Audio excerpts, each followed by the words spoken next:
Up next, we have an interview that Courtney just conducted with Scott Belsky, author of the new book, Making Ideas Happen, Overcoming the Obstacles Between Vision and Reality. All right, so I'm here with Scott Belsky. Thanks for coming in. Thanks for having me. So what I'd like to do is pick your brain on the tactics that you use to go from having an idea to making it something that actually exists in the world. But first, I'd kind of like to hear about how you became such an expert on the topic. So what's your story? The passion for wanting to help people execute on their ideas really stems back to my days working in organizational development at Goldman Sachs and utilizing some of the best executive coaches and a lot of the greatest research in the world around organization and leadership capability, but in the context of a big corporation. And then at night, meeting with friends who are in the creative world or aspiring novelists and painters and entrepreneurs who were so frustrated with the fact that they couldn't get traction. And thinking, gosh, like how ridiculous is it that this knowledge and this approach to execution is so available in a corporation like Goldman Sachs, but not available to the people that ultimately make our lives interesting. And the fact is that they are the most challenged to execute their ideas. And so that frustration for me was the catalyst to saying, someone's got to really focus on this. And eventually the creative world needs support, in pushing ideas to fruition. Over the years, I've been meeting with as many especially productive, creative individuals and teams, people who defy the odds and somehow, some way make their ideas happen again and again and again. And a few things I've found, primarily the fact that ideas don't happen because they're great or by accident, that there are other forces at play, which is a relief because we know we don't have to be creative geniuses in order to be successful. What we need to do is execute on our ideas and really push them to fruition. So your company is called Behance. Tell me a little bit about what you guys do. Yeah. Well, interestingly, the book is the product of about 4 to 5 years of research that was also really the crux of Behance itself, which is a company with a mission to organize the creative world. And what we're trying to do is organize the creative world's work through the Behance Network, which is now the largest online network of creative professionals. The 99% is our think tank about the research and best practices of the creative world when it comes to leadership, organization, and leveraging community. And it's an annual conference also every year. It's called the 99% Conference. If someone has all kinds of creative dreams but never actually makes them happen, can they just read your book and then that'll be it? They'll be totally prolific all the time? Yeah. I wish it were that simple. What I can promise is that the book should not generate any new ideas for you. It should actually help you hone in on the ideas that have the greatest chance of materializing. And the book should be practical. One of the things while writing it that I was somewhat concerned about is how mechanical things are. And the fact that, a lot of these inspiration books that just try to get you to think outside the box. And in many ways, this book is a grounding for people who are ready to execute and who really take their ideas seriously and want to show them a little more respect. There are people who would argue that once you make the creative process into an organizational procedure, you sort of suck the life out of it, so it kind of kills whatever idea you originally had. I've certainly heard from many people saying, my job is creativity and organization is someone else's job.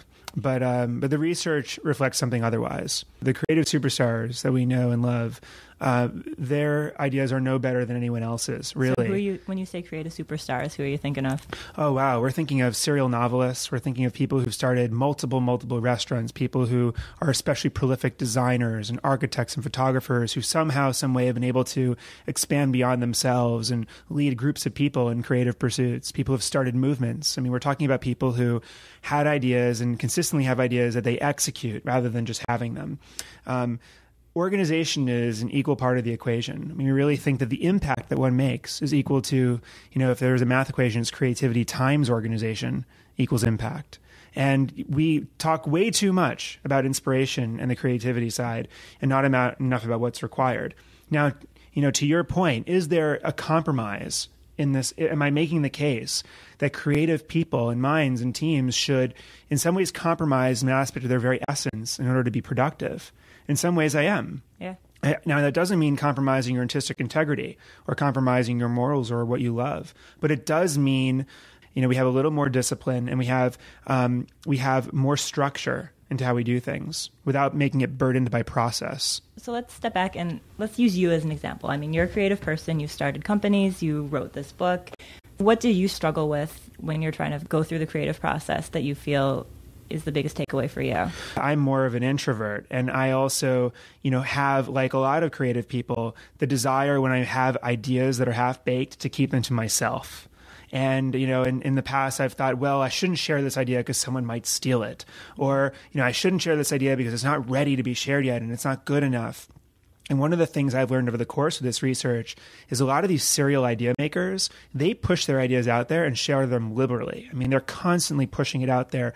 Chris Anderson, the editor-in-chief of Wired Magazine, author of many books, he has this ethic where anytime he has an idea, he just puts it on his blog. He shares it with his staff. And he uses the way people engage or don't engage with it and the feedback that he receives or doesn't receive to determine whether this idea should materialize or not. He's actually also fostering a natural sense of accountability, because if people are interested in this idea, they'll keep asking him, they'll keep bugging him, and then that will make the idea actually progress. But if he doesn't get that accountability from his community, the idea dies. And he would argue it's good that it dies, because in that sense, there probably wasn't a market for it to begin with. So on the extreme end, he's really sharing ideas liberally. And that's not a natural tendency for me, but it's something that I'm trying to do more. And you do talk a lot about that in your book, this whole idea of killing ideas, which seems pretty counterintuitive from the perspective of part of being creative is creating. So, I mean, why do you think killing ideas is such an important concept? Well, I like to look at it as sort of like an immune system, that we have in our bodies that kills off anything foreign. And that keeps us healthy, and it keeps our system working, and it keeps us, waking up every morning. Now, of course, when you get an organ transplant, what you have to do is you have to suppress your immune system to allow your body to take in something new. The best teams that I've observed in the creative world have an immune system as well.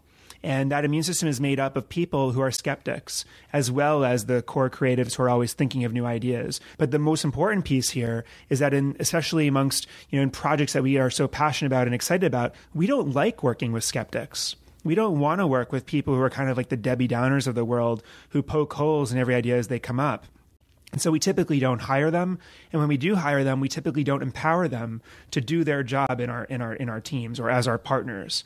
So that is the immune system that must be built to cleanse ideas that would otherwise get us off track. When we ask a lot of great teams, when were you most off track? When did it all hit the fan? They will say, oh, it's when this new idea came up and we got off track and we lost, we went out of budget.